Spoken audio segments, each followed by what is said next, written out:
উলাইকা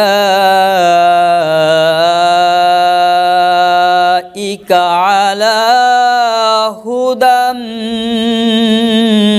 মির রাব্বিহিম ওয়া উলাইকা হুমুল মুফলিহুন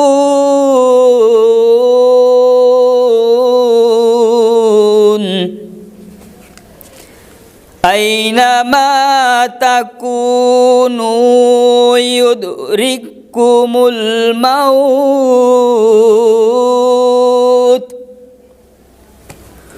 ওয়ালাউ কুনতুম ফি বুরুজিম মুশাইয়াদা সাদাকাল্লাহুল আযীম।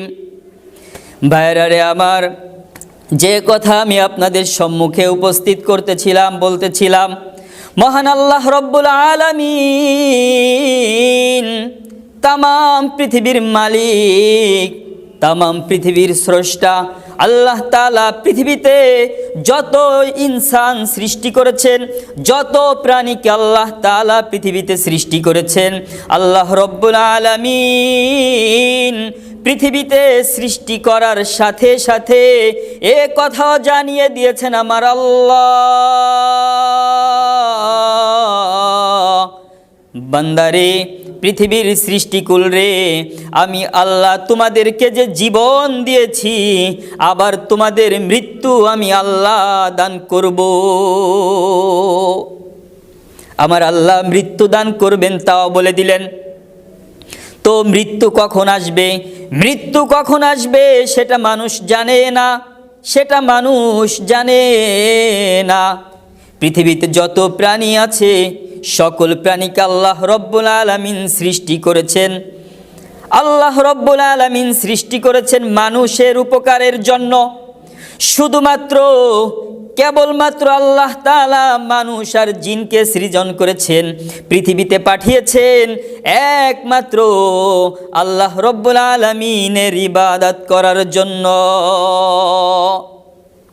এজন্য আল্লাহ তাআলা কুরআনুল কারীমের মাঝে বলে দিলেন, খলাকাল জিন্না ওয়াল ইনস ইল্লা লিয়াবুদুন। রব্বুল আলামিন জানিয়ে দিলেন, তামাম পৃথিবীর মাঝে আমি যত মানুষকে সৃজন করেছি, সৃষ্টি করেছি, আর যত জিনকে আমি সৃজন করেছি, সৃষ্টি করেছি, ইল্লা লিয়াবুদুন, শুধুমাত্র আমি আল্লাহর ইবাদতের জন্য সৃজন করেছি। ভাইরা রে আমার, ভুলে গেলে চলবে না, ভুলে গেলে চলবে না যে আমার আল্লাহ তাআলা কেন, কিসের জন্য সৃষ্টি করেছেন। আল্লাহ তাআলা নিজেই বলে দিলেন, ও মানুষ জাতি, ও জিন জাতি, আমি আল্লাহ তোমাদেরকে সৃজন করেছি, সৃষ্টি করেছি, ইল্লা লিয়াবুদুন, শুধুমাত্র কেবলমাত্র আমি রবের ইবাদত করার জন্য।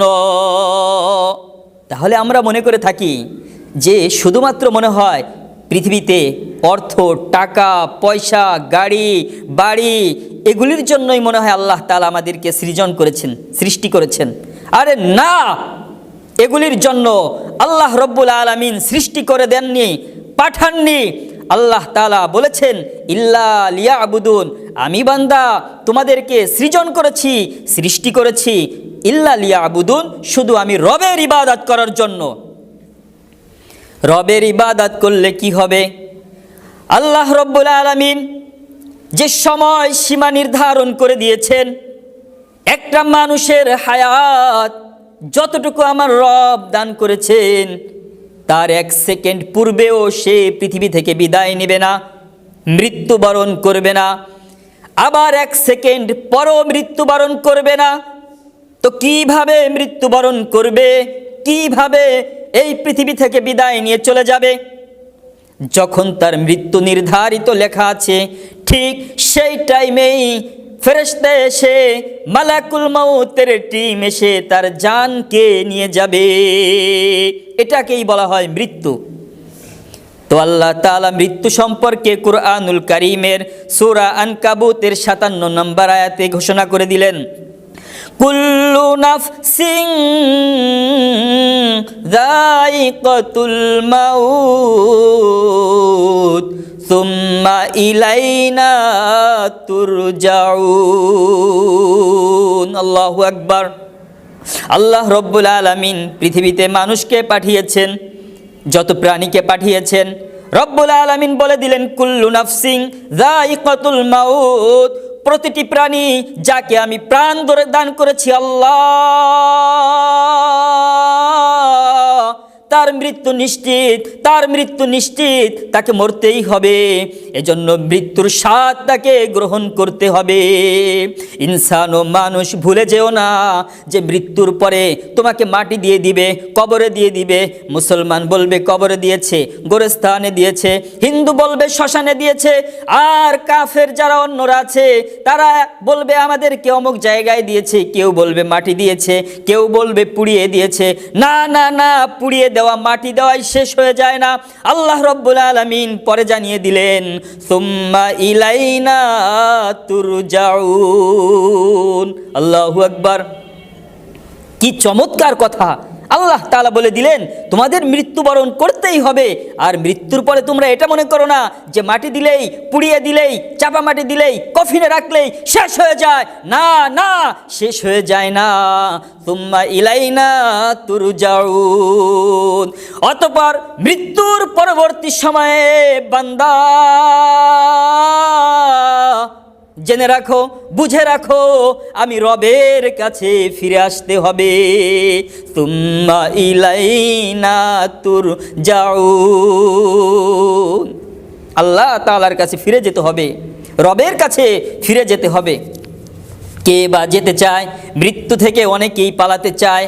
মৃত্যু থেকে পালাতে চায়, তারা মনে করে যে আমার গাড়ি বাড়ি, আমি যে বিলাসবহুল বাড়ি করেছি যেখানে বিন্দু বিন্দু পরিমাণ বাতাস প্রবেশ করতে পারে না, তো আজরাইল আর আজরাইলের টিম কিভাবে সেখানে প্রবেশ করবে? ও ভাই, খুব ভালো করে জেনে রাখো, যে জায়গায় যদি পিপিলিকাও প্রবেশ করতে না পারে, বাতাসের কন্ডিশনও যদি সেখানে না থাকে, অর্থাৎ ভেতরে এয়ার কন্ডিশনের ভিতরে থাকবে, অর্থাৎ বাতাস ভেতরে যাবে না, বাইরে আসবে না, সে জায়গায়ও আজরাইল ও আজরাইলের টিম উপস্থিত হয়ে যাবে। এটাই তো আল্লাহ রব্বুল আলামিন সূরাতুন নিসার 78 নম্বর আয়াতের মাঝে ঘোষণা করে দিলেন, আইনামা তাকুনু ইউদরিকুমুল মাউত ওয়ালাউ কুনতুম ফি বুরুজিম মুশাইয়াদা। আল্লাহু আকবার। আল্লাহ তাআলা জানিয়ে দিলেন, আল্লাহ তাআলা বুঝিয়ে দিলেন, এ কথা বলে দিলেন পৃথিবীবাসী বুঝে নাও, জেনে নাও, খুব ভালো করে বুঝে নাও। কি বুঝে নিতে হবে? আইনামা তাকুনু ইউদরিকুমুল মাউত ওয়ালাউ কুনতুম ফি বুরুজিম মুশাইয়াদা। তোমরা যদি কোনো দুর্ভেদ্য প্রাচীর ঘেরা জায়গার ভেতরেও থাকো, প্রাসাদের ভেতরে থাকো, প্রাচীরের ভেতরে থাকো, যেটাকে দুর্ভেদ্য ভেদ করা যাবে না, সে জায়গাও যদি থাকো, খুব ভালো করে শোনো, ওই জায়গাও তোমার মৃত্যু হবে। আল্লাহু আকবার। ওই জায়গাও তোমার মৃত্যু হবে। সেখান থেকেও আজরাইলের টিম তোমাকে ধরে নিয়ে যাবে, বাঁচতে পারবে না, বাঁচতে পারবে না। এজন্য মৃত্যুকে ভয় করা আমাদের সকলের দরকার আছে। না জানি কোন সময় যেন আমাদের কাছে মৃত্যু চলে আসে, কখন যেন আমাদের মৃত্যু হয়ে যায়। এজন্য নবী আমার বলেন, প্রতিদিন সব সময় মৃত্যুকে স্মরণ করবে। যদি মৃত্যুকে স্মরণ করতে পারো, অপরাধ থেকে বেঁচে থাকবে, গুনাহ থেকে বেঁচে থাকবে, মানুষের অর্থ লুট করা থেকে বেঁচে থাকবে, মানুষের সম্পদ লুট করা থেকে বেঁচে থাকবে, পাপাচার থেকে বেঁচে থাকবে। ও বান্দা, তুমি এ কথা মনে করো না যে পৃথিবীর হায়াত তোমার ফুরিয়ে যাবে না, শেষ হবে না। তোমার অর্থ বৃত্ত টাকা পয়সা তোমার যখন শেষ সময় চলে আসবে, আজরাইল তোমার কাছে চলে আসবে, যখন ইন্তেকালের মুহূর্তে তুমি ছটফট করতে থাকবা, তোমার প্রিয়জন স্বজন এমনকি তোমাকে বাঁচানোর জন্য ডাক্তার সেও কাছে থাকবে। ডাক্তার ইঞ্জেকশন পুশ করবে, তোমাকে পরীক্ষা করবে, বলবে না নিথর হয়ে যাচ্ছে, পারছি না, ঔষধ কাজ করছে না, কোনো কিছুই কাজ করবে না। সন্তান প্রিয়জন সকলেই কান্না করতে থাকবে, সকলেই কান্না করবে, আহারে বাবা, আমার পিতা কতই না ভালোবেসেছিল, আদর করেছিল, মায়া করেছিল, আরে কোলে পিঠে করে যে পিতা আদর করলো, ভালোবাসলো, চোখের সামনে মৃত্যু শয্যায় ছটফট করছে, সেই পিতার জন্য কিছু করতে পারছি না। পিতার জন্য তখন আর কিছু করা যাবে না। যদি নেক সন্তান গঠন করে যেতে পারে, অর্থকে যদি বৈধভাবে উপার্জন করে যেতে পারো, যদি নেক সন্তান আর অর্থ সব কিছু যদি পৃথিবীতে বৈধভাবে করে যেতে পারো, মৃত্যুর যন্ত্রণা আমার আল্লাহ তাআলা কমিয়ে দিবেন। মৃত্যুর যন্ত্রণা আল্লাহ তাআলা কমিয়ে দিবেন, বাড়িয়ে দিবেন না। এজন্য প্রিয় ভাইয়েরা, মৃত্যুর জন্য আমাদের সকলকে প্রিপারেশন নিতে হবে, প্রস্তুতি গ্রহণ করতে হবে। ও মুসলমান জাতি, মৃত্যুকে ভয় পেয়ে জড়সড় হয়ে ঘরের কোনায় বসে থাকলে চলবে না। আজ ফিলিস্তিনের মুসলমানদেরকে জ্বালিয়ে পুড়িয়ে ভস্ম করার জন্য যেই আমেরিকা টাকা খরচ করেছিল, মিলিয়ন মিলিয়ন বিলিয়ন ট্রিলিয়ন অর্থ ব্যয় করেছিল, আমার রব আল্লাহ রব্বুল আলামিন দেখিয়ে দিলেন, ও আমেরিকার ক্যালিফোর্নিয়া, দেখে রাখো, বুঝে রাখো, যারা পৃথিবীতে মুসলমানের রক্তকে জমিনে ফেলতে চায়, মুসলমানের রক্তে রঞ্জিত করতে চায়, তাদের হাত খুদা কা কসম, আল্লাহ কথা বলে যে মুসলমানকে তো নিশ্চিহ্ন করতে পারবে না পৃথিবী থেকে।